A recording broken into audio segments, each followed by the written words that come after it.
Halo semuanya, kami dari kelompok 2 mata kuliah ASEAN Global Business akan membahas mengenai food waste manajemen dari PT Yakult.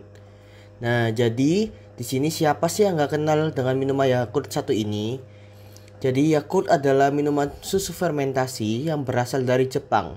Minuman ini terkenal menyehatkan karena mengandung jutaan bakteri baik dalam setiap botolnya. Selain itu, kita semua pasti pernah mendengar iklan Yakult dengan moto khasnya, yaitu cintai ususmu, minum Yakult tiap hari. Minuman Yakult diproduksi oleh PT Yakult Indonesia Persada.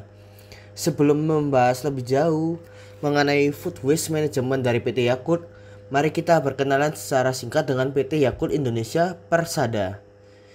PT Yakult Persada Indonesia adalah perusahaan yang bergerak di bidang produksi susu fermentasi yang dikenal dengan nama Yakult. Perusahaan ini didirikan di Jakarta pada 2 Februari 1990. Saat ini, PT Yakult Indonesia Persada sudah memiliki 2 pabrik yang terletak di Mojokerto, Jawa Timur, dan di Sukabumi, Jawa Barat. PT Yakult memproduksi minuman susu fermentasi Yakult yang terkenal mengandung bakteri yang baik bagi usus, yaitu bakteri Lactobacillus casei shirota strain. Karena merupakan minuman susu fermentasi yang tidak mengandung pengawet, maka masa simpan Yakult maksimal hanya 40 hari setelah proses produksinya. Penyimpanannya pun berada di suhu 0 sampai 10 derajat Celcius untuk memastikan kesegaran produknya. Karena diproduksi tanpa pengawet, Yakult sangat rentan rusak. Sehingga PT Yakult memiliki beberapa cara untuk meminimalisir pembuangan produk dan memastikan kesegaran produk terjaga sampai ke tangan konsumen. Beberapa cara tersebut diantaranya adalah dengan menyediakan berbagai sistem distribusi, yaitu melalui direct sales, dengan menggunakan kendaraan khusus yang berpendingin, melalui Yakult Ready, serta menyediakan kantor cabang di berbagai penjuru Indonesia. Sistem distribusi ini meminimalisir food waste akan kerusakan produk saat di perjalanan. Yakult juga tersedia dalam 2 kemasan berbeda yang dapat dipilih sesuai dengan kebutuhan konsumen. Terdapat kemasan single pack yang berisi 5 botol Yakult dan kemasan double pack yang berisi 10 botol Yakult. Tersedianya berbagai jenis kemasan membuat Yakult lebih fleksibel dalam memenuhi kebutuhan konsumennya, sehingga mengurangi resiko limbah Yakult karena porsi yang terlalu banyak. Jadi, secara keseluruhan, Yakult tidak memiliki penjelasan spesifik mengenai food waste manajemennya, sehingga dapat menjadi kritik dan saran juga bagi Yakult agar dapat mempertimbangkan pengolahan limbah makanannya. Jadi, bagaimana teman-teman? Setelah mendengar penjelasan tadi, tentunya teman-teman menjadi lebih tahu kan mengenai food waste management, terutama dari PT Yakult. Semoga penjelasan dari kami bermanfaat ya teman-teman. Terima kasih.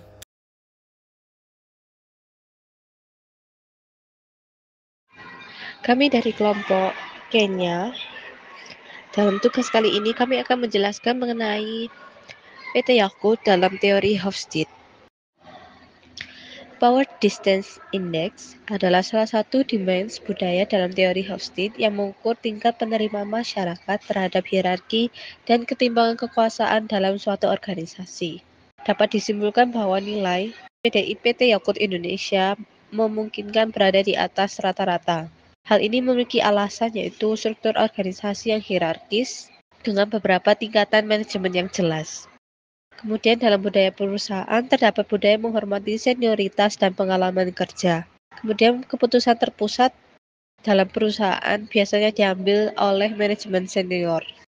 Kemudian komunikasi yang formal antara atasan dan bawahan umumnya formal dan terstruktur. Teori budaya Hofstede perusahaan Yakult untuk individualisme adalah termasuk ke dalam budaya kolektivisme, di mana budaya kolektivisme adalah penekanan budaya pada memperhatikan orang lain dan juga saling ketergantungan yang harmonis dengan sesamanya. Para pekerja juga menyesuaikan dirinya dengan tujuan yang telah ditetapkan pada perusahaan Yakult tersebut. Misalnya, di dalam perusahaan Yakult sendiri, kita juga dapat berfokus pada keluarga yang berada di rumah dan masyarakat sekitar kita, baik bekerja maupun di lingkup rumah. Dan sikap kolektivisme ini, pekerja diharapkan mampu untuk berpartisipasi dalam kegiatan perusahaan, baik mempromosikan maupun mendistribusikan untuk memajukan perusahaan Yakult itu sendiri. Yang ketiga, masculinity femininity atau MAS.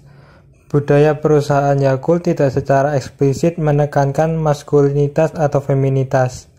Namun, fokus perusahaan pada kesehatan dan kesejahteraan, serta komitmennya untuk membangun hubungan yang kuat dengan pelanggan dan komunitas, menunjukkan pendekatan bisnis yang lebih feminim. Hal ini tercermin dalam penekanan perusahaan dalam membina hubungan dekat dengan masyarakat dan keinginannya untuk berkontribusi terhadap kesejahteraan pelanggannya. Perusahaan Yakult juga memberikan reward secara rata kepada semua anggota tanpa adanya diskriminasi, serta memiliki tujuan bekerja untuk hidup daripada hidup untuk bekerja. Dan yang terakhir adalah uncertainty avoidance. Yakult memiliki budaya yang cenderung menghindari ketidakpastian dengan individu yang lebih suka mengunjungi destinasi wisata yang telah diketahui sebelumnya dan berinteraksi dengan masyarakat lokal.